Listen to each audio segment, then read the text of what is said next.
আল্লাহ রাব্বুল আলামিন বলেন, ইয়া আইয়ুহাল্লাযীনা আমানুস্তাঈনু বিস-সাবরি ওয়া ইন্নাল্লাহা মা'আস সাবিরিন। জোরে বলুন আল্লাহু আকবার। ঈমানদারেরা, তোমরা আমার কাছে সাহায্য চাইবে সবর এবং সালাতের মধ্য দিয়ে। আর জেনে রেখে দিও, আমি আল্লাহ ধৈর্যশীলদের সাথে সর্বক্ষণ আছি। ধৈর্য হারা ব্যক্তির সঙ্গে আমার কোনো সম্পর্ক নাই। আমার বন্ধুগণ, ধৈর্য আগে দরকার। দেখবেন বিয়ে করেছে, ধৈর্য নাই, সকালেও তালাক দেয়, বিকেলেও তালাক দেয়, আবার সংসারও করে। এমন সংসার বুঝি যশোর জেলায় নাই? আসতে বলবেন না, আছে না? নাই, খালি তালাক।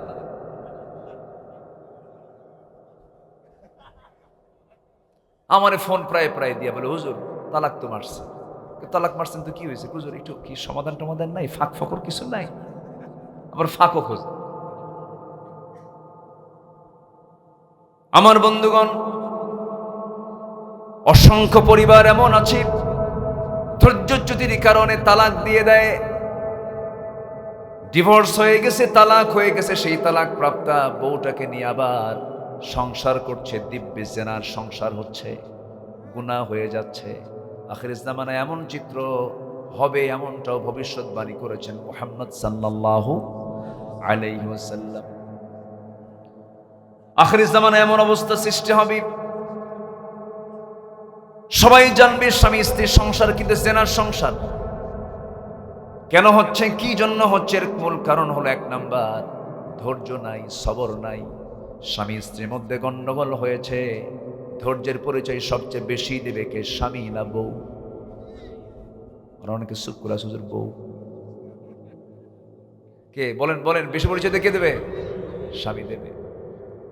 কারণ আল্লাহ রাব্বুল আলামিন মেয়েদেরকে পুরুষের চাইতে জ্ঞানের ঘাটতি দিয়ে দুনিয়াতে পাঠিয়েছেন। তাদের মধ্যে দুটো ঘাটতি আছে, একটা হলো জ্ঞানের ঘাটতি, আর একটা হচ্ছে আমলের ঘাটতি।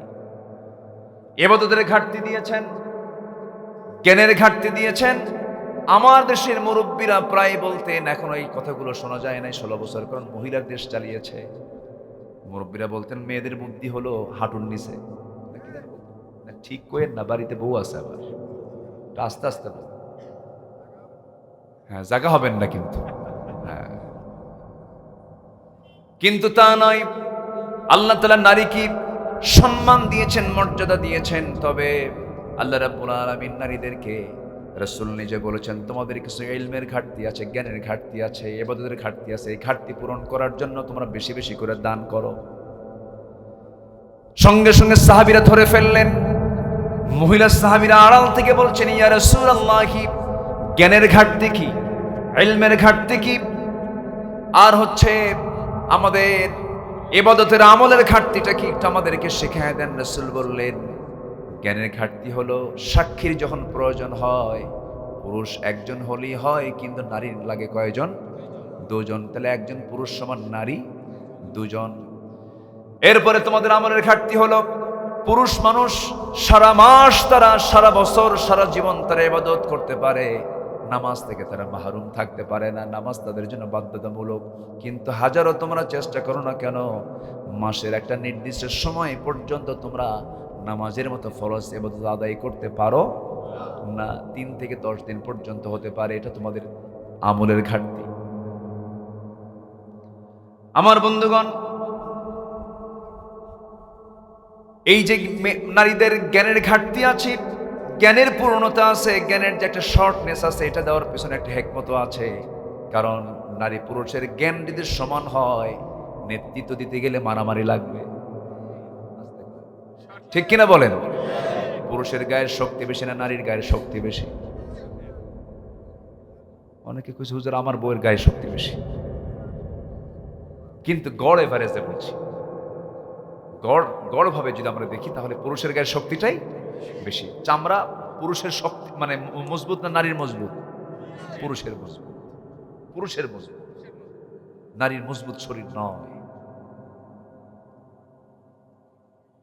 জন্মগত দিক থেকে এটা কেন? একটু কান লাগান, মনোযোগ দিয়ে শোনেন কথাগুলো। সাইয়েদনা আলীর সময়ে, সাইয়েদনা আলী রাদিয়াল্লাহু আনহুর সময়ে একটা ঘটনা ঘটে গিয়েছিল। সেটা হলো একই ঘরের মধ্যে দুজন মহিলা সন্তান সম্ভবা, দুজন মহিলা ঘুমিয়ে পড়েছে। আল্লাহর কি ফয়সালা, ওই অন্ধকার রাত্রিতে দুজন মহিলার পেট থেকে সন্তান ডেলিভারি হয়ে গেছে। সন্তান যখন ডেলিভারি হয়ে গেল, প্রত্যেক মাই জানে, দুজনই জানে এটা কার সন্তান কার সন্তান। কিন্তু সকালবেলা একজনের গর্ভ থেকে ছেলে আর একজনের গর্ভ থেকে মেয়ে হয়েছে, কিন্তু ছেলের সন্তান নেওয়ার জন্য দুজন মারামারি লাগছে। যুগে যুগে সব সময় মেয়ের চাইতে ছেলের সন্তানের প্রতি আকর্ষণ কম না বেশি? এখনো আছে এটা? এখনো যদি কারোর মধ্যে থাকে, এটা অবশ্যই জাহালাতের চিন্তা। এটা যার ঘরে মেয়ে আছে এটাও রহমত, যার ঘরে ছেলে আছে এটা একটু কম রহমত। মুসকে মুসকে হাসে। আপনার কি আছে? আপনার কি কোন? ও মেয়েও আছে। যাক, মানে উনি খুশি, দুই দিকে আছে তো, বলেন আলহামদুলিল্লাহ। ছেলে যার ঘরে আছে রহমত, মেয়ে যার ঘরে আছে তার চেয়ে বেশি রহমত। আল্লাহু আকবার বলেন। আমার নবীর ঘরে ছেলে না মেয়ে? বলেন বলেন বলেন বলেন। কয়টা মেয়ে? চারটা। আল্লাহ তাআলা আমাকেও চারটা মেয়ে দিয়েছে। লাস্ট বেবি 1.5 বছর, লাস্ট 1 বছর 4 মাস। প্রথমটা বড় হয়ে গেছে। আল্লাহ তাআলা যেন তাকে দ্বীনের জন্য কবুল করেন। জোরে বলি আল্লাহুম্মা আমিন। চারটা মেয়ে, হ্যাঁ ছেলেও আছে মাঝখান দিয়ে আছে। বলি আলহামদুলিল্লাহ। ছেলেটা হাফিজে কোরআন হয়েছে। দোয়া করবেন আল্লাহ যেন তাকে বড় আলেম বানান, আল্লাহওয়ালা বানান। জোরে বলি আল্লাহুম্মা আমিন। তো মেয়ে যার ঘরে আছে, বরকত তো তার ঘরেই আছে। এটা নিয়ে ভাবনার কোন কারণই তো নাই। আমি বুঝি না কিছু। মেয়ে সন্তান হলে পরে মনে বাড়িতে মানুষ মরছে, কি খবর তোমার স্ত্রী গর্ভে বাচ্চা ছিল, বাচ্চা কি হয়েছে? হ্যাঁ। কি খবর, কি হলো? মেয়ে মনে এখন হার্ট স্ট্রোক করে মরবে। আর যদি ছেলে সংবাদ হয়, ছেলে কি হয়েছে, ছেলে ভাবসাব এখনই 10 লাখ টাকা যৌতুক চায় বসে আছে না নাই? এগুলো জাহালাত, এগুলো মূর্খতা। এগুলোর সঙ্গে একজন মুসলমানের কোনো সম্পর্ক থাকতে পারে না। মুরব্বী ওই যে ওহো নাকি, এখন তো কথা বলা মুশকিল। উঠতেছে, বসেন। আমার মোশতাক ভাই যে কি প্যাঁচ লাগাই দিছে, মুরব্বীর নামটা নিতেই সমস্যা। জি বসেন। খুব ভালো মানুষ আপনারা, এই যে এত সুন্দর করে মনোযোগ দিয়ে কথাগুলো শুনছেন। বলি আলহামদুলিল্লাহ। আমার নবীজি ছেলের বাপ না মেয়ের বাপ? বলেন ছেলের বাপ না মেয়ের বাপ? নবীজি 4টা মেয়েকে বিয়ে দিয়েছেন। বলি আলহামদুলিল্লাহ। জামাইদেরকে আদর করেছেন, জামাইদেরকে কাছে টেনেছেন। মেয়েকে বিয়ে দিয়ে একদম বিদায় দেন নাই, 3 দিন পার হতে দেন নাই। মেয়েকে না দেখলে ছটফট করতেন রাসূল। আল্লাহু আকবার বলেন। মুহাব্বত করেছেন, পরিবারের প্রতি যত্নশীল ছিলেন তিনি। সবার খবর রাখতেন, আত্মীয় স্বজনের খবর রাখতেন। সবচেয়ে যত্নশীল পরিবারের প্রতি ছিলেন মুহাম্মদ সাল্লাল্লাহু আলাইহি ওয়াসাল্লাম। আমার বন্ধুগণ, একটু মনোযোগ দিয়ে আমরা শুনব। কখনো মন খারাপ করব না। আমার মা যে ইতিহাসটা আমার মনে পড়লো সাইয়েদনা আলীর সময়, মনে আছে তো আপনাদের?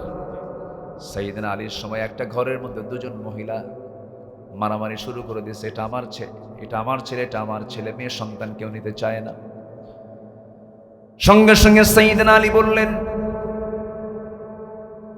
তার কাছে বিচার চলে গেল। কেউ ফয়সালা করতে না পেরে তিনি বললেন, শোনো, এই 2 মহিলাকে নিয়ে যাও, ঘরের মধ্যে উঠায় নিয়া দুজনের স্তন থেকে তোমরা দুধ বের করে 2টা কাঁচের গ্লাসে রেখে দাও, কাঁচ পাত্রে রেখে দেওয়া হলো। সেই কাঁচ পাত্রে রাখার পরে সাইয়েদনা আলী বললেন, দেখো তো কোন গ্লাসের দুধটা ঘন আর কোন গ্লাসের দুধটা পাতলা। বলা হলো এই গ্লাসের দুধটা ঘন, এই গ্লাসের দুধটা পাতলা। যখন বলা হলো এই গ্লাসের দুধটা ঘন, তিনি বলছেন এই ঘন দুধকে আল্লাহ রাব্বুল আলামিন ছেলের সন্তানের জন্য বরাদ্দ করেছেন। যে দুধটা পাতলা, এই পাতলা দুধটা মেয়ে সন্তানের জন্য বরাদ্দ করেছেন, মানে ছেলে যা খাবে মেয়ে তার অর্ধেক খাবে। যেরকম সুবহানাল্লাহ।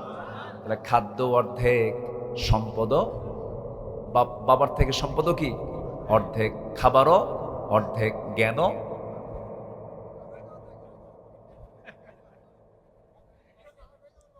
কি প্যাঁচ লাগতেছে, প্যাঁচ লাগাই দিচ্ছি নাকি আমি? এটা বাস্তব। যে এটা দেখবেন প্রশংসা করলে সহজে পুরুষ কাবু হয় না। কোন পুরুষের সামনে যদি আপনি তার প্রশংসা শুরু করেন, সে মনে মনে ভাববে সে আমারে মনে হয় একটা কিছু করতে চাচ্ছে, এত পাম দেয় কেন। কিন্তু একটা মেয়ের সামনে যখন বলবেন, আপনার বউকে যখন বলবেন, শোনো তুমি আমার চোখ আকাশের পূর্ণিমার চাঁদ, হ্যাঁ আমি তাই। কি কথা বোঝেন? মেয়েরা প্রশংসাকে খুব প্রাধান্য দিয়ে থাকেন। আল্লাহ তাআলা নারীকে এমন করে সৃষ্টি করেছেন, কারণ একটা মেয়ে যখন তার মার গর্ভ থেকে আসে, প্রথমে মায়ের কোলে, ধীরে ধীরে বড় হতে থাকে, বিয়ে যখন হয়ে যায় তখন সে স্বামীর ঘরে, স্বামী যখন চলে যায় তখন সে ছেলের ঘরে। নিজের ঘর বলতে কিছু নাই। নিজের ঘর বলতে কিছু আছে নাকি? নাই। তবে হ্যাঁ, সব ঘরই তার, সবার সব ঘরই তার। এই যে আল্লাহ তাআলা তাকে এমন করে দায়িত্ব দিয়েছেন, এত সম্মান দিয়েছেন, মর্যাদা দিয়েছেন। তবে একটা কথা জেনে রাখবেন, আমি তাদেরকে ছোট করার জন্য কতগুলো বলছি না।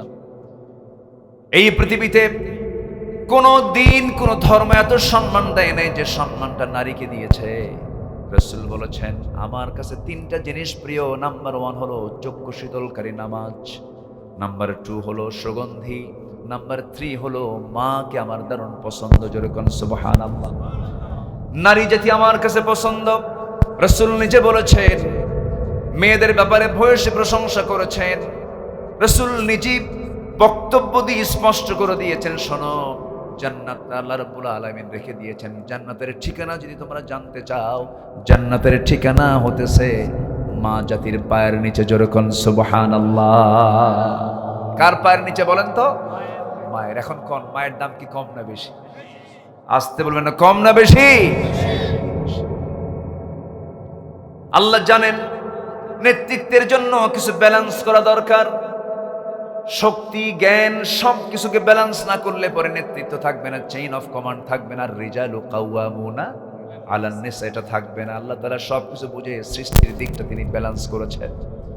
তিনি শুধু সৃষ্টি করেন নাই, আল্লাযী খালাকাকা ফাসাওয়াকা ফাআদালাক ফি আইয়ি সূরাতিন মা শাআ রাক্কাবাক। জোরে বলুন আল্লাহু আকবার।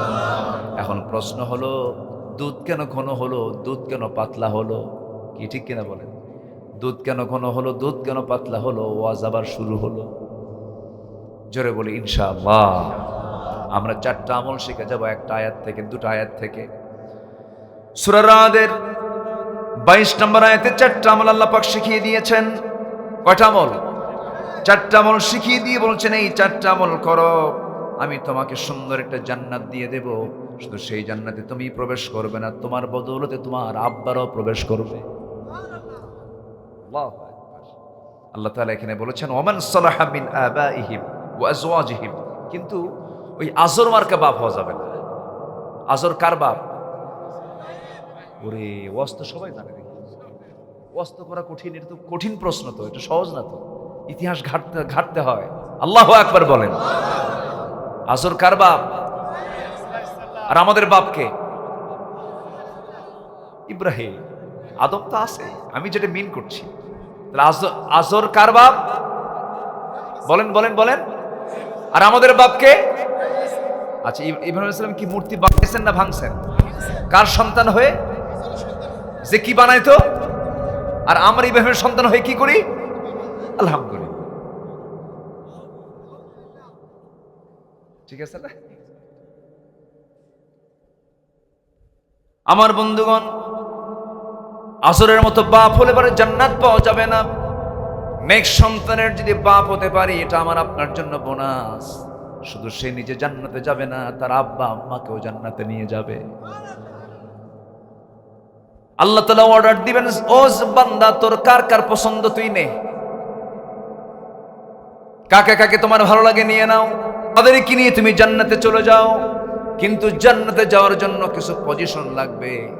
একটা বান্দা জান্নাতের উপযুক্ত তখনই হবে যখন বান্দা শিরিক মুক্ত জীবন গড়বে, শিরিকের গন্ধ যার মধ্যে থাকবে না। দেখবেন আমার দেশে কিছু রুগী আছে, কবর দেখলে পরে সেজদা দেয়। ওটা কি মানুষ না রুগী? বলেন মানুষ না রুগী ওটা? এই রোগে আক্রান্ত হলে পরে জাহান্নাম তার জন্য বরাদ্দ হয়ে যাবে। আমার দেশের কিছু দরবারি হুজুর আছে, তারা কবর পূজার পক্ষে, ওরা বলে তাজিমি সেজদা। তাজিমি সেজদা একটা আছে, ওই যে গান টান গায়, কি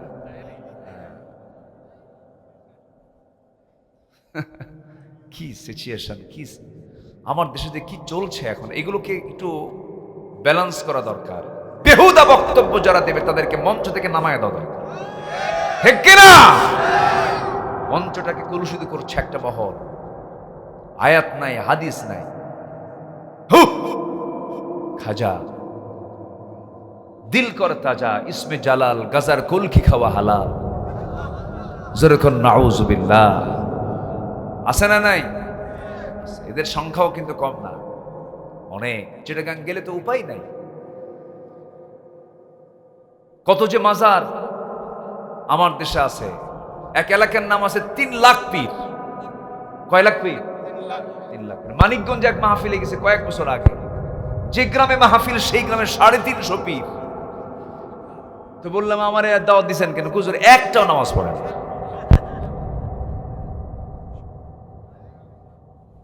সম্মানিত ভাইয়েরা, এত পীর থাকার পরেও আমার দেশ থেকে সুদ বন্ধ হয় না, ঘুষ বন্ধ হয় না। ঘুষ এই সমস্ত মুরিদ বানায় বন্ধ হবে না, ঘুষ ঘুষি মেরে বন্ধ করতে হবে মুসলমান। ঘুষি ঘুষি ঘুষ বন্ধ করতে হবে, কি মেরে? এমনি এমনি বন্ধ হবে না। ফালিগাইয়িরহু বিয়াদিহি, এটা আমার কথা না, রাসূল বলেছেন কোন অন্যায় কাজ হতে দেখলে হাত দিয়ে আগে মিটাও। কি তাহলে ঘুষ বন্ধ করতে হবে কি মেরে? ঘুষি। ফালিগাইয়িরহু বিয়াদিহি ফাইন লাম ইস্তাদি' ফাবিলিসানিহি, না পারলে মুখ দেখো, না পারলে মুখ দিয়ে বলো। আমার বন্ধুগণ, এত দরবার, এত মুরিদ, এত মসজিদ, এত খানকা, এত মাদ্রাসা, এরপরও সুদ বন্ধ হয় না, এরপরও জেনা বন্ধ হয় না, মদের দোকান বন্ধ হয় না। তাহলে বোঝা গেল মসজিদ বাড়লে, মাদ্রাসা বাড়লে, আলেম ওলামা বাড়লেই বন্ধ হবে না। এই সমাজ থেকে, রাষ্ট্র থেকে এই সমস্ত অপকর্ম দূর করার জন্য জমিনে চালু করে দিতে হবে কার বিধান? আসতে বলবেন না, কার বিধান? এটা কি এমনি এমনি আসবে নাকি? এমনি এমনি আসবে না। এর জন্য কাজ করতে হবে যে কাজটা রাসূল শিখিয়ে দিয়েছেন আমাদেরকে। আল্লাহ তাআলা তার রাসূলকে কেন পাঠিয়েছেন, কি জন্য পাঠিয়েছেন? কোরআনকে প্রশ্ন করুন, কোরআন জবাব দিয়ে দিচ্ছে।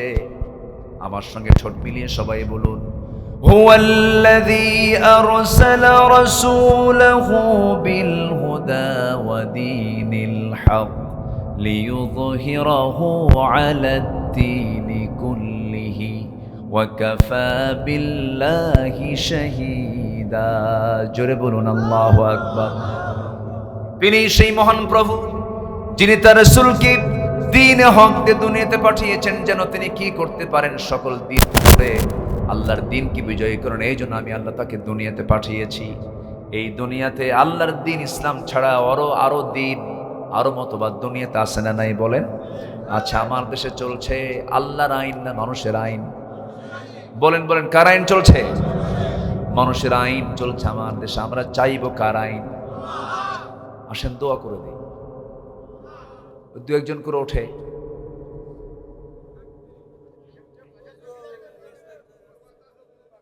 বসেন না। ও আচ্ছা, আমি খুব কষ্ট দিয়ে ফেলতেছি মনে হয় আপনাদের। একটু বসেন। উঠলে আমার মানে কোনো আলোচকের সামনে থেকে যখন কোনো শ্রোতা উঠে যায়, তখন আলোচকের এক একটা মনে হয় বুকের তার ছিঁড়তে থাকে, খুব কষ্ট হয়। বসে। মাহফিলের সৌন্দর্য রক্ষা করার দায়িত্ব একার না সবার? সবার। এটা একটা ইবাদতের জায়গা। কিসের জায়গা বলেন তো? ইবাদত। বসে থাকবো, সওয়াব অবিরত হতেই থাকবে। বলি আলহামদুলিল্লাহ। খুব কম লোক উঠেছেন, ওঠেন নাই, জাস্ট আমি উঠতে দিচ্ছি না। জি, মুরব্বী আবার আসবে, উনি একটু মাযুর, আবার চলে আসবেন, উনি ছুটি নিয়েছেন। একটু হাত উঁচু করে বলেন, হুজুর আমি আসতেছি আবার। না আলহামদুলিল্লাহ। কিছু বুড়ো মানুষ আছে যুবকের মতো, আলহামদুলিল্লাহ। আবার কিছু যুবক আছে বুড়ো মানুষের মতো, আছে না নাই বলেন তো? কিছু মুরব্বী আছে কিছু একদম যুবকের মতো, একদম তাদের তাকড়া ভাব দেখলে। আমি 2018 সালে যখন জেলখানায় যাই, তখন এক মুরব্বীর বয়স 86 বছর। কত বছর? 86 বছর। তো আমি যখন ঢুকলাম, আমার দেখে বলে, হুজুর খুব ভালো লাগতেছে আপনি আসছেন। বললাম যে আপনি খুশি, ভালো লাগে? হ্যাঁ, আপনার খুঁজেই পাইনি, এত কাছাকাছি পাবো, এটা আমাদের কপাল ভালো। ঢুকলাম তো আমি বললাম, মুরব্বী আপনি এই জায়গায় কেন? বাবা মামলা কি? কি মামলা? বিষ ফোড়ার মামলা। ফোড়া? বিষ ফোড়া। আমি বললাম বিষ ফোড়া তো না, বিস্ফোরক। উনি এটা বলতেও পারে না, বিষ ফোড়ার মামলা। তো আমার পরে বলতেছে, আচ্ছা হুজুর একটু বলেন তো এটা কি মামলা, এটা খায় না কি করে? চিন্তা করেন বয়স কত বছর? 86 বছরের মানুষ কি বিস্ফোরক এই জিনিসগুলো নিয়ে কি কিছু করতে পারে? তার তো কোমরই নড়ে না। কি করেছে তারা? এই দীর্ঘদিন ধরে এই যে মামলাগুলো চালিয়েছে তারা, আহারে এদেশের মানুষ টের পাচ্ছে আল্লামা সাঈদী কত বড় রত্ন ছিলেন। আল্লাহু আকবার, জোরে বলি আল্লাহু আকবার। আলেমদের রক্ত নিয়ে যারাই খেলেছে তারা ইতিহাসে রাস্তা করে নিক্ষিপ্ত হয়েছে। উনি যে বড় আল্লাহওয়ালা ছিলেন তার বড় প্রমাণ হলো তিনি বলেছিলেন আজ থেকে আরো 20-25 বছর আগের বক্তব্য, এমন একটি দিন সময় আসবে পালানোর জন্য একটা ইঁদুরের গর্ত খুঁজে পাবা না।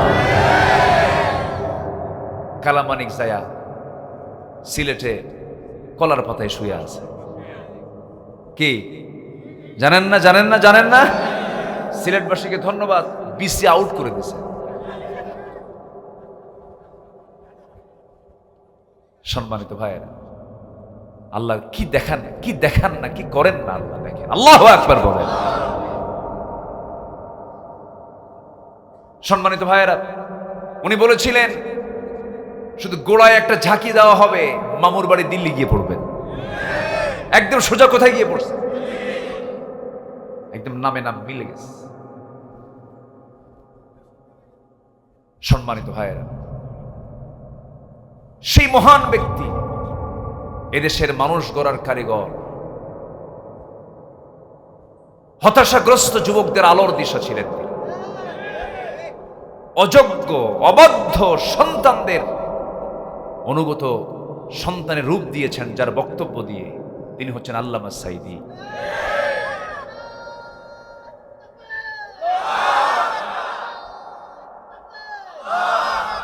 সে আল্লামা সাঈদী রাহিমাহুল্লাহ জীবনের 52টি বছর কোরআনের খেদমতে তিনি আঞ্জাম দিয়েছেন। 52 বছর তিনি মারা যাননি, তাকে মেরে ফেলা হয়েছে, ঠিক কিনা? এই তাফসীর মাহফিলের প্ল্যাটফর্ম থেকে প্রযুক্তির কল্যাণে জানান দিতে চাই, যে সমস্ত ব্যক্তিদের ষড়যন্ত্রের মধ্য দিয়ে একটা সুস্থ মানুষকে জেলখানা থেকে ধরে নিয়ে এসে চিকিৎসার নামে হার্টের রোগী বানিয়ে তাকে জেলখানা থেকে বের করে হসপিটালে রেখে, যে ডাক্তারদের অধীনে রেখে তাকে ইনজেকশন পুশ করে মারা হয়েছে, অবিলম্বে সেই সমস্ত চিকিৎসকদেরকে গ্রেফতার করার সময়ের দাবি।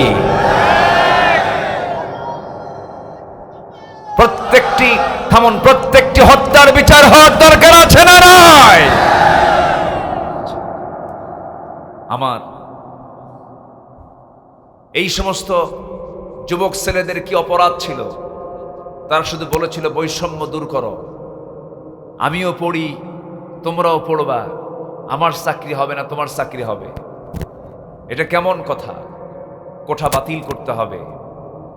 জবাব এলো, অহংকার সুলভ বক্তব্য এলো, রাজাকারের নাতিপুতিরা চাকরি পাবে।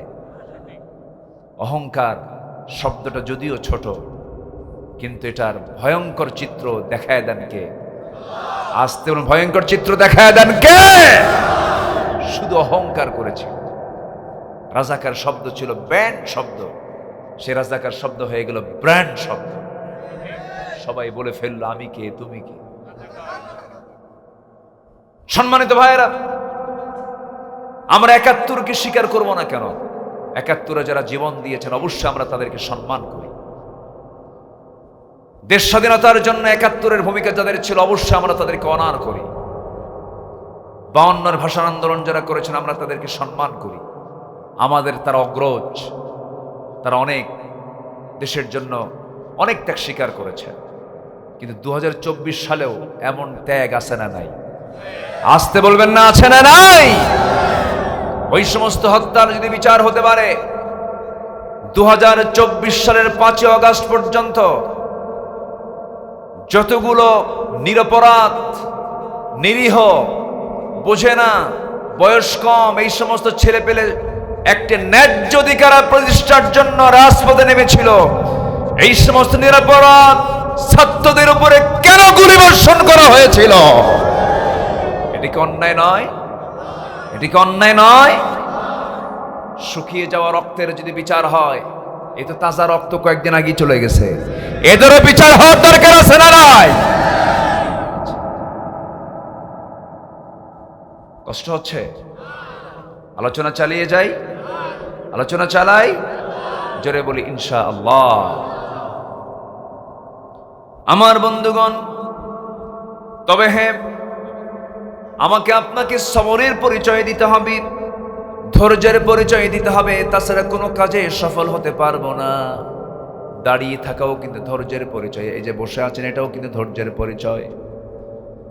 ধৈর্য ছাড়া কোনো কাজ হয় না।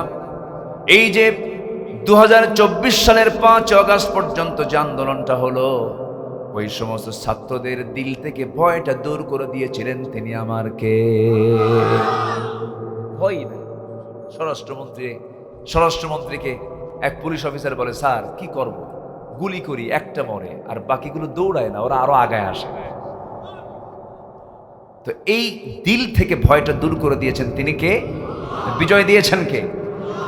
আল্লাহ নিজেই বলছেন, ইল্লা তানফিরু ইউআযযিবকুম আযাবান আলীমান ওয়া ইস্তাবদিল কওমান খায়রাকুম ওয়া লা তাদুররুহু শাইআ। জোরে বলুন আল্লাহু আকবার।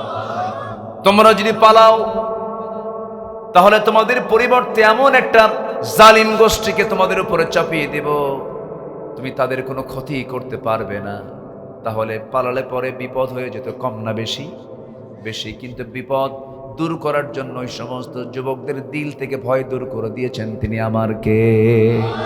বিজয়টা কে দেন? আসতে বলবো না, বিজয়টা কে দেন? ধৈর্য তারা ধরেছে, সবর তারা ধরেছে, ইস্পাত কঠিন সিদ্ধান্ত নিয়েছে, দাঁড়িয়েছিল, এটাই সবর। এটা কি সবর? ইন্নাল্লাহ মা'আস সাবিরিন। ধৈর্যের সাথে আল্লাহর সম্পর্ক আছে।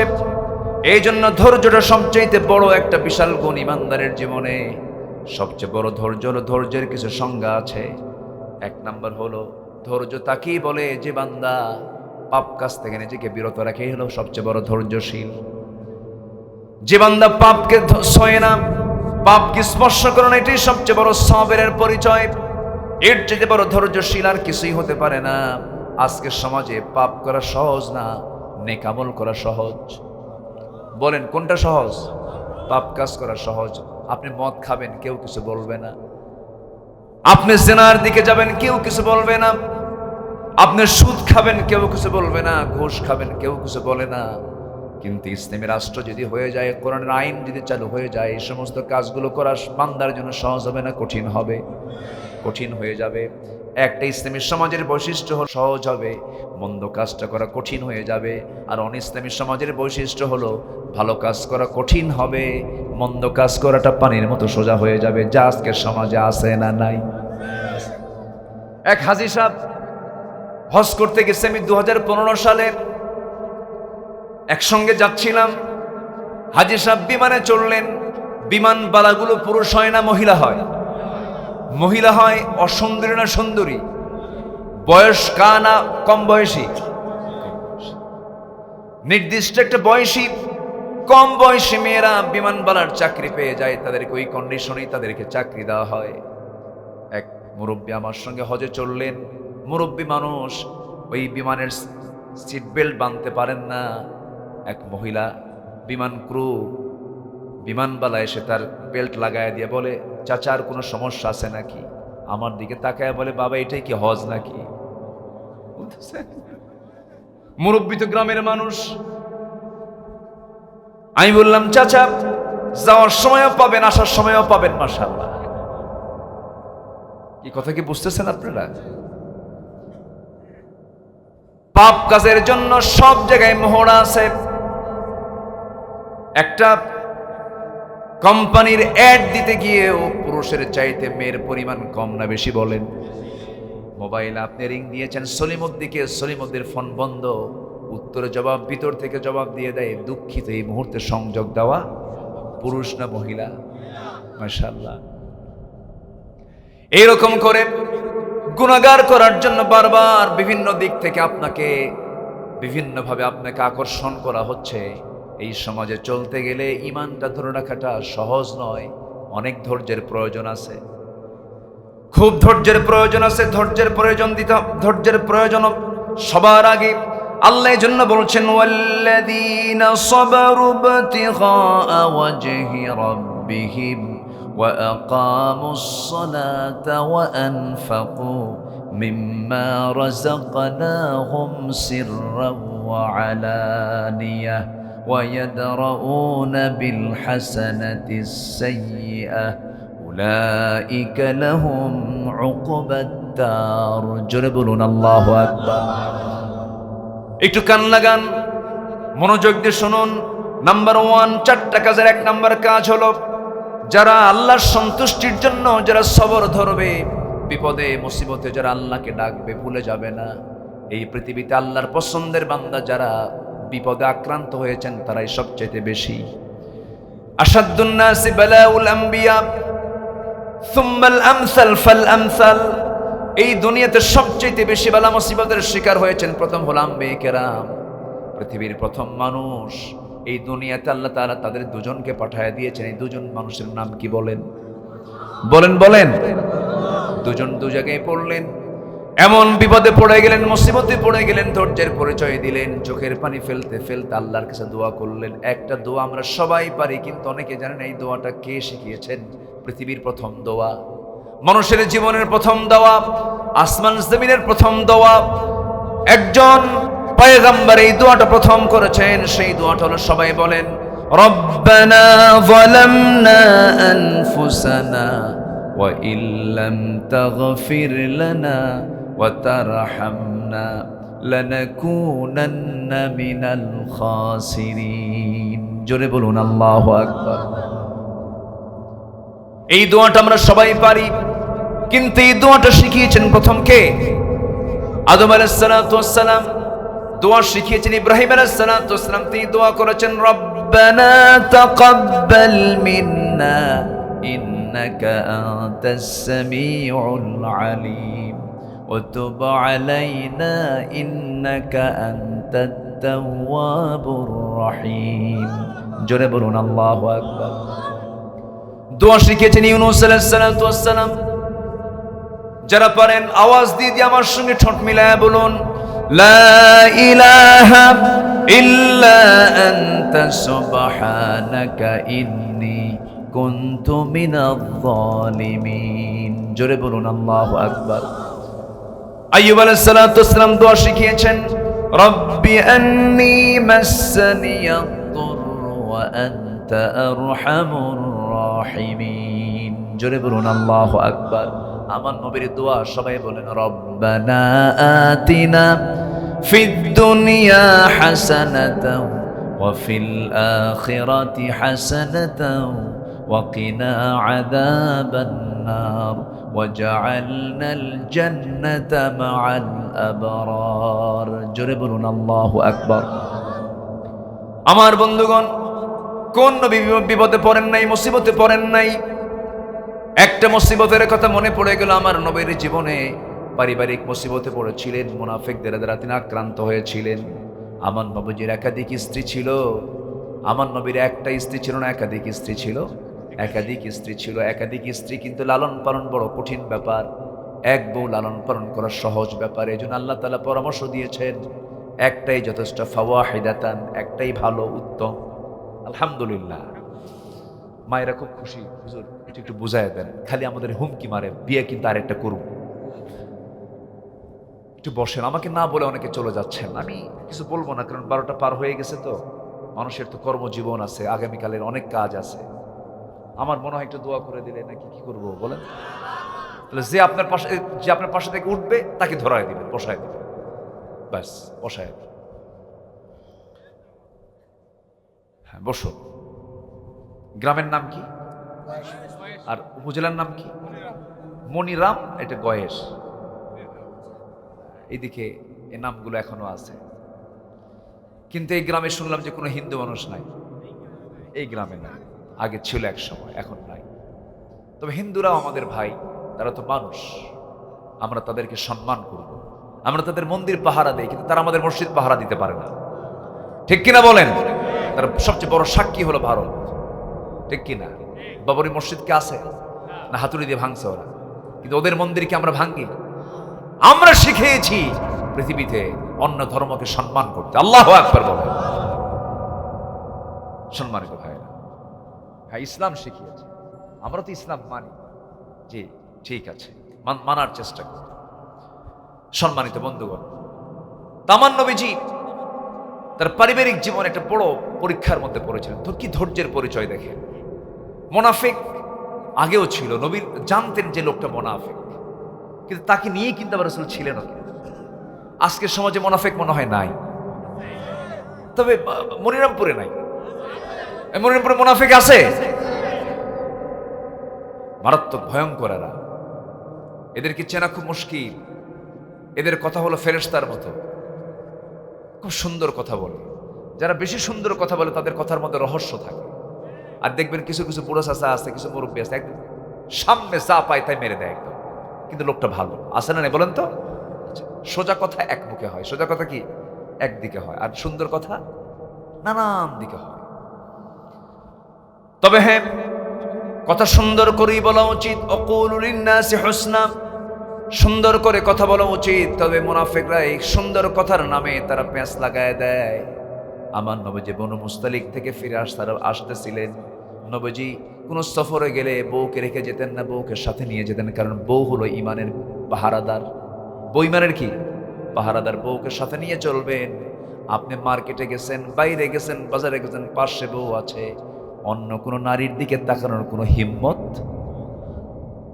এই বউরে ভয় করেন না আপনারা? এত আস্তে কন কেন? তাকানোর কি ক্ষমতা আছে? বউকে ভয় করেন না আপনারা?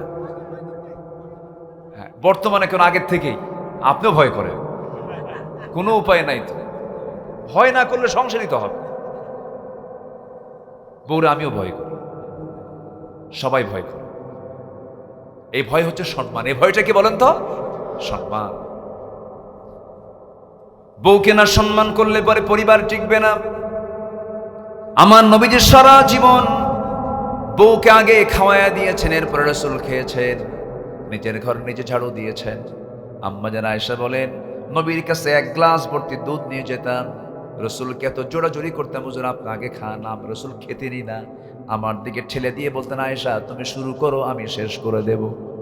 জোরে কোন সুবহানাল্লাহ। মুহাব্বতটা কেন হবে না ভাই? কেন হবে না মুহাব্বত? বউ কেন কথা শুনবে না? কিন্তু আমাদের সমাজে কিছু পুরুষ আছে, পর পুরুষকে বউ দেখাতে খুব খুশি হয়, আছে কিনা বলেন? বউটা নিজের দেখায় সবাইরে জাতীয় সম্পদ বানায় দেয়। কি সম্পদ বানায় দেয়? R15, কি 15? এই যুবকরা কি R15 না, R15 এটার প্যাসেঞ্জার সিট হলো উঁচা আর ড্রাইভিং সিট হলো নিচু। মানে ড্রাইভিং সিট হলো নিচতলা আর প্যাসেঞ্জার সিট কি উপরতলা, দোতলা। তো প্যাসেঞ্জার সিটে বউরে বসায় দেয় উপরতলায়, আর ড্রাইভিং সিটে স্বামী বসে উপরতলায় বসায় দিল, যেন দেখতে কারো অসুবিধা না হয়।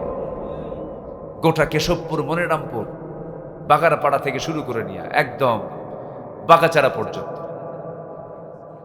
আছে না? বাগাচারা, বাগাচারা, নাভারন, বেনাপোল, পুটখালি, আরো কি খালি আছে, তাই হোক, একদম সব এলাকা কোনো আর খালি রাখলো না, সব জায়গায় এক সকাল সন্ধ্যা ঘুরায় নিল, গোটা শহর মোহরা দিল। আবার এটাকে দেখানোর জন্য আরেকটা কৌশল আছে, সে R15 যে মানে ধোঁয়া বের হওয়ার যে একটা কি বলে ওটার নাম কি, যে সাইলেন্সারটা থাকে, এটা আবার খুলে ফেলে এমন একটা আওয়াজ দেয়, বুঝায় আমি একখান মাল নিয়ে যাচ্ছি। যেরকম নাউজুবিল্লাহ, যেরকম নাউজুবিল্লাহ, সবাই দেখতে বাধ্য, কারণ আওয়াজ আছে, যেখানে নজর আছে সেখানে কি হলো দেখে কৌতূহল। বিকেলের দিকে সাগরদারির মোড়ে গিয়ে কপোতক্ষ নদের পাশে মাইকেল মধুসূদন দত্তের সেই জায়গায় গিয়ে বউটাকে হলদে শাড়ি অথবা লাল শাড়ি পরায়া দিয়া, কি মোবাইল কি 16 Pro Max, বাস একটা আপডেট ভার্সনের একটা মোবাইল দিয়া ছবি তুইলা এটাকে ডিজাইন করে, আবার বউটাকে সুন্দর করে সাজায়, মাথার চুল, কপালে টিপ, তারপরে নাকে মুখে আটা ময়দা দিয়ে প্লাস্টার, এগুলো দিয়ে সাজগুজ কইরা ছবি একখান তুলে ফেসবুকে পোস্ট করে দিয়ে লেখে, প্রিয় ভাইয়েরা আসুন আমার বউটাকে সবাই মিলে জামাতের সাথে দেখি। যেরকম নাউজুবিল্লাহ, যেরকম নাউজুবিল্লাহ। এই ধরনের নিচু মনের নিকৃষ্ট চরিত্রের কিছু স্বামী আছে না নাই? আমার দেশের মায়েরা ভালো থাকতে চাইলেও কিছু পুরুষ আছে ভালো থাকতে দেয়ও না, আছে না নাই? আচ্ছা, এটা উচিত নয়। আমার নবীজি বনু মুস্তালিক থেকে আসতেছেন মদিনার দিকে, রসুল বউকে সাথে নিয়ে যেতেন। উহুদের যুদ্ধে রসুল বউকে নিয়ে গেছেন, জীবনে একটাবার হজ করেছেন, সেখানেও বউকে সাথে নিয়ে গেছেন। যেরকম সুবহানাল্লাহ। আমার নবীজি হেরামের কাপড় পরবেন, আম্মা জান আয়েশা বলেন আমার সঙ্গে তিনি সহবাস করবেন, সহবাস করে এরপর গোসল করে ফরজ গোসল সম্পন্ন করে তিনি হেরামের কাপড় পরে তিনি হজের নিয়ত করলেন। আল্লাহু আকবার। আমার বন্ধুগণ, সবর কাকে বলে এটা বুঝাতে নিয়ে এই ঘটনার অবতারণা চলে আসলো। আমার নবীজি ফেরার পথে এক সাহাবীকে দায়িত্ব দিয়ে বলেন, শোনো, আমরা সবাই চলে যাচ্ছি মদিনার পথে, যদি কোনো সাহাবী বাদ পড়ে যায়, কেউ যদি বাদ পড়ে যায়, সাফওয়ান তোমার দায়িত্ব হলো বাদ পড়া সাহাবীগুলোকে তুমি সঙ্গে করে নিয়ে পরে চলে যাবে, তুমি সবার পরে পরে আসবে। কে বাদ পড়েছে? বাদ তো কেউ পড়ে নাই, বাদ পড়েছেন মিসেস মুহাম্মদ সাল্লাল্লাহু আলাইহি ওয়াসাল্লাম, আম্মা জান আয়েশা বাদ পড়েছেন। খুব চিকন মানুষ ছিলেন তিনি, কম বয়স্কা ছিলেন, প্রচন্ড ধী অনুভূতি সম্পন্ন মানুষ ছিলেন, প্রচন্ড মেধাবী মানুষ ছিলেন, সুপার কম্পিউটারের মতো তার কাস্টিং ক্ষমতা ছিল। যে কথা একবার শুনেছেন জীবনে আর সেই কথা বলেন নাই। নবীজির 6 লক্ষ হাদিস তিনি সব তার সিনায় মুখস্থ রেখেছিলেন। আম্মা জান আয়েশা ছিলেন নবীর ইউনিভার্সিটির মহিলা প্রফেসর, তিনি ছিলেন। রাসূলকে যখন তখন প্রশ্ন করেছেন, সব উত্তরগুলো তিনি নিয়ে জমা করেছেন, হাদিসগুলো তিনি বর্ণনা করেছেন।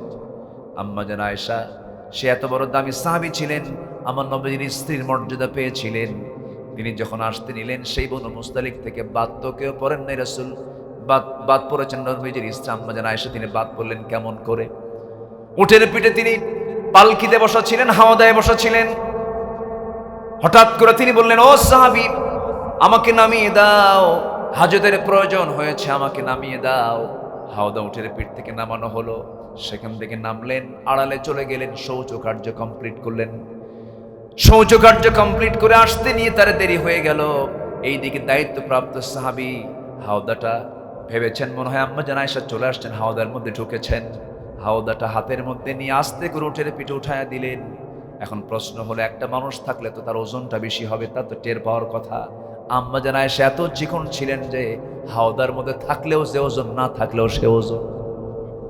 বাদ পড়ে গেছেন, সব চলে গেছে, কেউ নাই, কিন্তু একজন মহিলা বসে আছেন চাদর মুড়িতে। তখন আয়াত নাজিল হয়ে গেছে, পর্দার বিধান নাজিল হয়ে গেছে। কেউ নাই, চতুর্দিকে নীরব পরিবেশ, কোনো মানুষের কোনো আনাগোনা নাই। একজন মহিলা বসে আছেন, দূর থেকে দায়িত্বপ্রাপ্ত সাহাবী সাফওয়ান দূর থেকে লক্ষ্য করে দেখছেন একজন মহিলা বসে আছে চাদর মুড়ি দিয়া। কাছাকাছি গিয়ে দেখেন আমার নবীজির স্ত্রী আম্মা জান আয়েশা সিদ্দিক এখানে বসে আছেন। তিনি বলছেন, আম্মা জান কোনো টেনশন করবেন না, নবীর স্ত্রী হলো উম্মতের জন্য মা। উম্মতের জন্য কি? মা। কোনো টেনশন নাই, আপনাকে পর্দার নিয়ম রক্ষা করে আপনাকে মদিনায় পৌঁছায় দেওয়া হবে। অত্যন্ত যত্নের সাথে সম্মানের সাথে দায়িত্বপ্রাপ্ত সাহাবী তাকে মদিনায় পৌঁছায় দিলেন, নবীর ঘরে পৌঁছায় দিলেন, ঘোড়ার পিঠে করে নিয়ে গেলেন। এই কথাটা যখন মুনাফিকদের কানে চলে গেছে, মুনাফিকরা তিলকে তিলও না, অসম্ভবকে সম্ভব বানায় দিয়া, অনস্তিত্বকে অস্তিত্ব বানায় দিয়ে তারা বলে ফেললো, তোমরা কি জানো গত রাতে আয়েশা একটা পরপুরুষের সঙ্গে গোটা রাত সফর করেছে, আয়েশার চরিত্র নাই। জোরে কোন, আরো জোরে, আরো জোরে। এই জাতীয় কল্পিত কাহিনী নাটক রচনা করার মতো জঘন্য চরিত্রের মানুষ আজকের সমাজেও আছে না নাই? আসতে বলবেন না, আছে না নাই? যুগে যুগে ছিল একজন পয়গম্বর, মামলার শিকার পর্যন্ত হয়েছিলেন, জিনার মামলা খেয়ে জেল পর্যন্ত কেটেছেন। সেই নবীর নাম হলো সাইয়েদনা ইউসুফ আলাইহিস সালাতু ওয়াস সালাম। কোনো দোষ ছিল না, সম্পূর্ণ দোষ ছিল জুলাইখার, এক পক্ষপাতিত্বমূলক তার এই প্রস্তাবনা ছিল, তিনি সেই প্রস্তাবকে গ্রহণ করেন নাই, বরঞ্চ বাঁচার জন্য দৌড় মেরেছেন, রক্ষা করার জন্য আল্লাহর কাছে সাহায্য চেয়েছেন। এরপরও তার বিরুদ্ধে মামলা হলো, জিনার মামলা খেয়ে তিনি জেলখানার মধ্যে ঢুকলেন। আমার বন্ধুগণ, জিনার মামলা খেয়ে যদি আল্লাহর পয়গম্বর যদি জেলখানায় ঢুকতে পারেন, আলেমরা তো ঢুকতেই পারে, ঠিক কিনা? আলেমরা ঢুকতেই পারে। আমার বন্ধুগণ, একটু মনোযোগ দিয়ে শুনুন। আমার নবীজির কানে যখন এই সংবাদ চলে এলো, বউ সম্পর্কে যখন গোটা মদিনা টপ টক বানায় ফেললো, ব্রেকিং নিউজ যখন হয়ে গেল, মিডিয়া ফলো আপ হয়ে গেছে, আয়েশার চরিত্র নাই। নবীজি শোনার সঙ্গে সঙ্গে আস্তে করে এসে বলছেন, আয়েশা, কিছু কথা আমার কানকে ভারী করে দিয়েছে, কেমন যেন মনে হচ্ছে। আয়েশা, আমার মনে হয় তোমার এই মুহূর্তে আমার ঘরে না থেকে বাবার ঘরে যাওয়া উচিত, বাবার ঘরে চলে যাও। বিয়ের পর একজন নারীকে মানায় বাবার ঘর না স্বামীর ঘর? বলেন, বাবার ঘর না স্বামীর ঘর? স্বামীর ঘরটাই তার জন্য মানানসই। এই কথা যখন শুনতে পেলেন, আম্মা জান আয়েশার চোখের পানি ওই যে শুরু হয়ে গেছে, বন্ধ আর হলো না। তিনি কেঁদে কেঁদে বলছেন, ইয়া রাসূলুল্লাহ, একে তো আপনি আল্লাহর পয়গম্বর, আপনি আমার আবার স্বামী, অবশ্যই আমি যেতে বাধ্য হব। আপনি আমাকে যাওয়ার জন্য অর্ডার দিয়েছেন, আমি চলে যাচ্ছি। তবে একটা দেই, আপনি আমাকে বিশ্বাস করছেন কিনা আমি কিছুই বলবো না, তবে একটা কথা আমি আপনাকে জানায় দিচ্ছি, আমার বিয়ের পয়গাম কিন্তু দুনিয়ার কেউ দেয় নাই, আমার বিয়ের পয়গাম দিয়েছেন আপনার কাছে আল্লাহ তাআলা নিজে। যেরকম সুবহানাল্লাহ। চিন্তা করে দেখেন, এত বড় দামি একজন মানুষ কি জাতীয় বাজে একটা অপপ্রচার চালিয়ে ফেললো। আমার নবীজির সংসার শান্তি শুরু হয়ে গেল। এখানে ধৈর্যের পরিচয় আছে না নাই বলেন? মুনাফিকদের চক্রান্ত চলবে, কিন্তু ইমানদারের ধৈর্যের কোনো কমতি রাখা যাবে না, ধৈর্যের চ্যুতি ঘটানো যাবে না। আমার নবীজির রাতের বেলা ঘুম হয় না, বিছানায় চলে যান, চোখের পানিতে বালিশ ভেজে যায়। আম্মা জান আয়েশা সেজদায় পড়ে কাঁদেন, গোটা রাত চলে যায় সেজদা দিতে দিতে। বাবাও কথা ভালো করে কথা বলে না, হারে সকল দিক থেকে দুনিয়াটা ছোট হয়ে যাচ্ছে আম্মা জান আয়েশার জন্য, কিন্তু সেজদা পড়ে পড়ে কেঁদে কাকে সন্তুষ্ট করছেন? আল্লাহকে সন্তুষ্ট করছেন। আম্মা জান আয়েশা এমন একজন নারীর নাম, যার শানে আল্লাহ রাব্বুল আলামিন একাধিক আয়াত নাযিল করেছেন, তায়াম্মুমের আয়াত নাযিল করেছেন, এবং তার চারিত্রিক সনদ আল্লাহ তাআলা নিজে নাযিল করেছেন। আল্লাহু আকবার বলেন। আম্মা জান আয়েশা বলেন, আল্লাহ তাআলা আমাকে 9টা কারণে শ্রেষ্ঠতা দান করেছেন। নাম্বার 1, আমি একমাত্র আমার নবীজির জীবনে কুমারী স্ত্রী ছিলাম। 9 বছরে বধূ হয়েছি, 13 বছরে বধূ হয়ে তার ঘরে পদার্পণ করেছি। আমি জিবরাইলকে নিজের চোখে দেখেছি। আল্লাহু আকবার বলেন। আমি থাকা অবস্থায় ওহী নাযিল হয়েছে, নবীর সঙ্গে শুয়ে আছি, একই চাদরের নিচে ওহী নাযিল হয়ে গেছে। আম্মা জান আয়েশা বলেন, আমি নিজেকে ধন্য মনে করি, রাসূল তার জীবনের শেষ কথা বলেছেন আমি আয়েশা আমার সাথে। আমার ঘরে তিনি ইন্তেকাল করেছেন, আমার উরুটাকে তিনি বালিশ বানিয়েছেন। আমি নিজেকে ধন্য মনে করি, আমার নবীজি দুনিয়া থেকে বিদায় হওয়ার পূর্বে সর্বশেষ যে খাবার খেয়েছেন, আমি আয়েশা আমার মুখের লালা খেয়েছেন। মেসওয়াক দরকার, মেসওয়াক এনে দিলাম, মেসওয়াকের আগাটা শক্ত, আমি চাবায় চাবায় নরম করে দিলাম, নরম করে নবীর হাতে দিলাম। নবীজি মুস্কি একটা হাসি মেরে মেসওয়াক দিয়ে, মেসওয়াক শুরু না করে মেসওয়াকের আগায় আমার মুখের লেগে থাকা থুতু চুষে চুষে পান করছেন, আর বলছেন, আয়েশা আমি তোমাকে দারুণ মোহাব্বত করি। আম্মা জান আয়েশা বলেন, আমি নিজেকে ধন্য মনে করি, আমার রাসূলের জীবনের শেষ খাবার ছিল আমার মুখের লালা ছিল। রাসূল দুনিয়া থেকে বিদায় নেবেন, আস্তে করে রাসূল বলছেন, আয়েশা আমার বেলাল তো আজান দিলে মসজিদে যাওয়া দরকার, আমি একটু যাই। ওঠার জন্য চেষ্টা করলেন, পারলেন না। আমার নবীজি মাথার চক্কর মেরে পড়ে গেলেন। পড়ে যাওয়ার সঙ্গে সঙ্গে আম্মা জান আয়েশা তাকে ধরে ফেললেন, মাথায় পানি ঢেলে দিলেন। আজান হয়ে গেছে, নামাজ পড়াবে কে? রাসূল কানে কানে বলছে, আয়েশা তোমার আব্বা আবু বকরকে বলে দাও আমার মুসল্লায় যেন দাঁড়ায় সে নামাজটা পড়ায় নেয়। মানে রাসূল বুঝায় দিচ্ছেন আমার পরবর্তী খেলাফতের দায়িত্ব গ্রহণ করবে আমার আবু বকর। আল্লাহু আকবার বলেন। নামাজ পড়াবে যে, রাষ্ট্র চালাবে সে।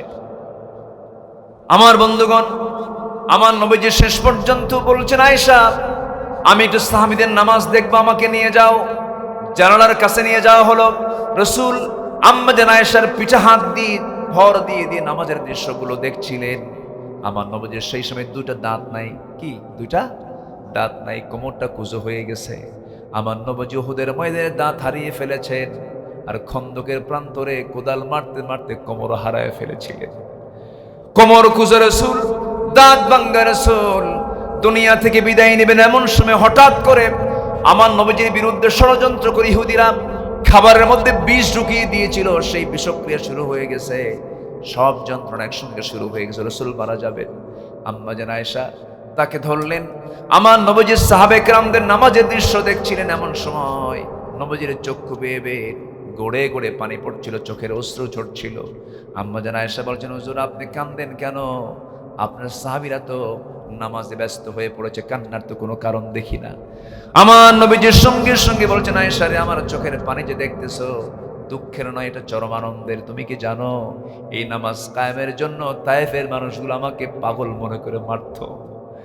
এই নামাজ কায়েমের সংগ্রাম করতে গিয়ে আমাকে পাগল আখ্যা দিয়ে মক্কার কুরাইশ আমাকে কত মেরেছে, রক্তাক্ত করেছে, দেশ ছাড়া করে দিয়েছে। উহুদের ময়দানে এই যে আমার দাঁত নাই, এই যে আমার কোমর চলে গেছে খন্দকের প্রান্তরে, এই নামাজ কায়েমের সংগ্রাম করতে গিয়ে এত ত্যাগ আমার সাহাবীরা করেছে। আমার চাচা সাইয়্যিদুশ শুহাদা আমির হামজাকে টুকরো টুকরো করে দুনিয়া থেকে বিদায় করেছে, কলিজা বের করে নিয়েছে, হাত কেটেছে, চোখ তুলেছে, কান কেটেছে, নাক কেটেছে। এত ত্যাগ, এত কুরবানির মধ্য দিয়ে আজকে যে নামাজ কায়েম হয়েছে, রাষ্ট্রের পর্যায়ে ইসলামটা কায়েম হয়ে গেছে। এই চরম আনন্দ আমার চোখ থেকে আজকে পানি বের করতে বাধ্য করেছে, আমি এই জন্য কাঁদতেছি। এই কথা বলি রাসূল বলছেন, আয়েশা রে দুনিয়া থেকে তো বিদায় নিয়ে নেব, আমার সাহাবীদেরকে সর্বশেষ একটা মেসেজ তুমি তোমার মুখ থেকে জানিয়ে দিবা। আমি বলে দিচ্ছি, আমার উম্মতরা যেন কখনো 5 ওয়াক্ত নামাজ না ছেড়ে দেয়। জোরে বলি সুবহানাল্লাহ, জোরে বলি সুবহানাল্লাহ। আমার নবীর সর্বশেষ চিন্তা ছিল কাদেরকে নিয়া? বলেন কাদেরকে নিয়া? আমাদের মুহাব্বত থাকবে সর্বশেষ কাকে নিয়া? রাসূলকে নিয়া। আল্লাহু আকবার। এই মুহাব্বত যদি মিলে যায়, নবীর সঙ্গে যদি মুহাব্বত মিলে যায়, মুহাব্বত মিলবে কার সাথে? আসতে বলবেন না কার সাথে? নবীর সঙ্গে মুহাব্বত না আল্লাহর সঙ্গে সম্পর্ক। কি শর্ত জড়িয়ে দিই, ইন কুনতুম তুহিব্বুন আল্লাহ ফাত্তাবিউনি। আল্লাহু আকবার। সেই আম্মা জান আয়েশার ব্যাপারে কত বড় ষড়যন্ত্র করা হলো, কি ধৈর্যের পিরামিড তারা ছিলেন। আল্লাহর কাছে সাহায্য চাইলেন, শেষ পর্যন্ত আল্লাহর পক্ষ থেকে সাহায্য নাজিল হয়ে গেল, ওহী নাজিল হয়ে গেল। আমার নবীজি দীর্ঘ সময় ধরে কাঁদলেন, আম্মা জান আয়েশাও কাঁদলেন, দুজন কাঁদলেন, সাহাবীরাও কাঁদলেন, আর মুনাফিকরা হাসে। কিন্তু আল্লাহর আয়াত যখন নাজিল হয়ে গেছে, হে রাসূল আপনি যা শুনেছেন সম্পূর্ণ মিথ্যা, ভিত্তিহীন কথা। ইন্নাল্লাযীনা জাউ বিল ইফকি উসবাতুম মিনকুম, কোনো টেনশন করবেন না, আয়েশা আগেও যা ছিল এখনো তাই আছে। জোরে বলেন সুবহানাল্লাহ। মুনাফিকদের মুখে মাটি পড়লো। মুনাফিকদের মুখে কি বললো? মাটি পড়লো। যেমন করে এখন একটু পড়ছে মাটি, পড়েনি? আল্লামা সাঈদীর ফাঁসির রায় শুনে মিষ্টি খাইছে। তোরা কই? তোরা কই আজ? আলেমদের দুঃখে যারা সুখী হও, আল্লাহর কসম করে বলে তোরাই হলে ইসলামের আর মুনাফিক। সম্মানিত ভাইয়েরা, ধৈর্যের পুরস্কার কে দেন? আসতে বলুন, ধৈর্যের পুরস্কার কে দেন? তিনি একটা শেষ হাসি দিয়ে দুনিয়া থেকে বিদায় নিয়েছেন। হাসির মধ্যে উত্তর তিনি দিয়ে গেছেন, এই জমিনে আল্লাহর দিন কায়েম হবে। জোরে বলি ইনশাআল্লাহ। যদি প্রয়োজনে রক্ত দিতে হয় রাজি আছেন? জীবন দিতে হয় রাজি আছেন? জান মাল কুরবান দিতে রাজি আছেন? কারা কারা হাত উঁচু করে দেখান মুসলমান।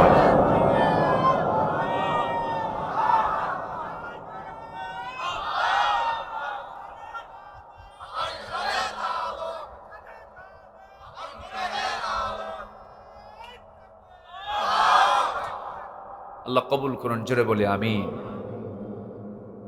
এজন্য সবর ইমানদারদের জীবনের একটা শ্রেষ্ঠ গুণ। এর কিছু পুরস্কার আছে। পুরস্কারগুলো কি কি একটু শোনায় দেই, শুনবেন? একটু আয়াত বলবো, বিরক্ত হবেন না তো? আল্লাহ রাব্বুল আলামিন বলেন সবর করনেওয়ালার জন্য সীমাহীন পুরস্কার।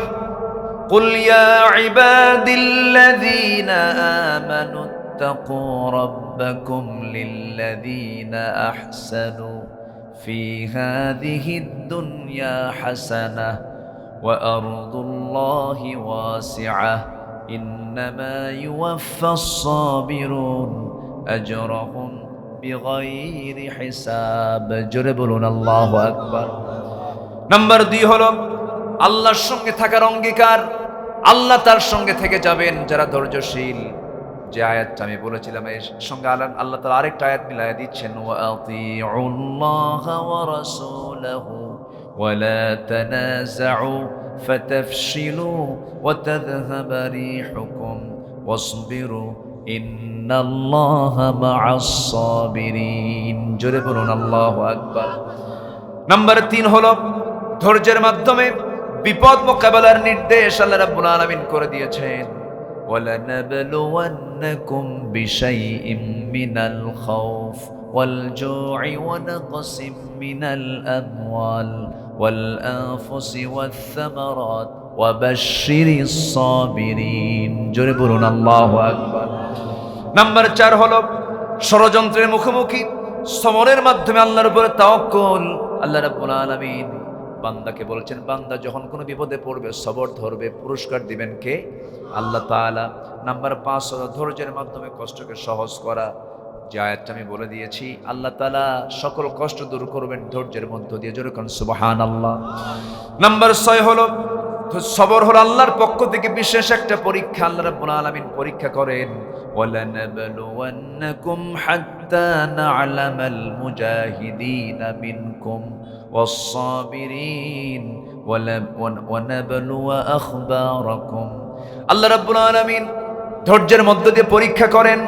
নাম্বার 7 হলো বিপদী ধৈর্যশীলদের আচরণ এবং রহমতের সুসংবাদ। আল্লাহ রাব্বুল আলামিন বলছেন, আল্লাযীনা ইযা আসাবাতহুম মুসিবাতুন ক্বালু ইন্না, বলেন, ইন্না লিল্লাহি ওয়া ইন্না ইলাইহি রাজিউন। এবং আল্লাহর রহমত তাদের উপরে নাযিল হবে ধৈর্য যারা পালন করবে। উলাইকা আলাইহিম সালাওয়াতুম মির রাব্বিহিম ওয়া রাহমাহ ওয়া উলাইকা হুমুল মুহতাদুন। জোরে বলুন আল্লাহু আকবার। আল্লাহর রহমত প্রাপ্ত বান্দা হওয়ার জন্য ধৈর্যের দরকার আছে না নাই? সবর আল্লাহর পছন্দের দৃঢ় সংকল্পের কাজ। দৃঢ় সংকল্প হচ্ছে সবর। আল্লাহ পাক এই গুণগুলো অর্জন করার তৌফিক দান করুন। জোরে বলি আমিন, আরো জোরে আমিন। আল্লাহ রাব্বুল আলামিন সূরা রা'দের 22 নম্বর আয়াতে 4টা কাজ করতে বলেছেন। 1 নম্বর সবর চলে গেল, এত লম্বা সময় হলো মাত্র কেবল একটা হলো সবর। এখন আসেন নাম্বার 2, আকামুস সালাহ। এখন বলেন নুরু, ওয়াজ কি শেষ না শুরু? অনেক সময় লেগে যায়। আমার হানিফ ভাই কোথায় আছে? তো আমারে বলছে হুজুর ফজর পর্যন্ত ওয়াজ করবে। আমি বললাম ঠিক আছে, জানাজা সহ। আমল করার জন্য কি বেশি কথা লাগে? আমরা আমল করব। জোরে বলি ইনশাআল্লাহ। ফজর পড়বেন কারা কারা? একটু হাত তুলে দেখেন দেখি। জোরে বলি ইয়া আল্লাহ, আমাদেরকে ফজর, যোহর, আসর, মাগরিব, ইশা 5 ওয়াক্ত সালাত আদায় করার তৌফিক তুমি আল্লাহ দিয়া দাও। জোরে বলি আমিন, আরো জোরে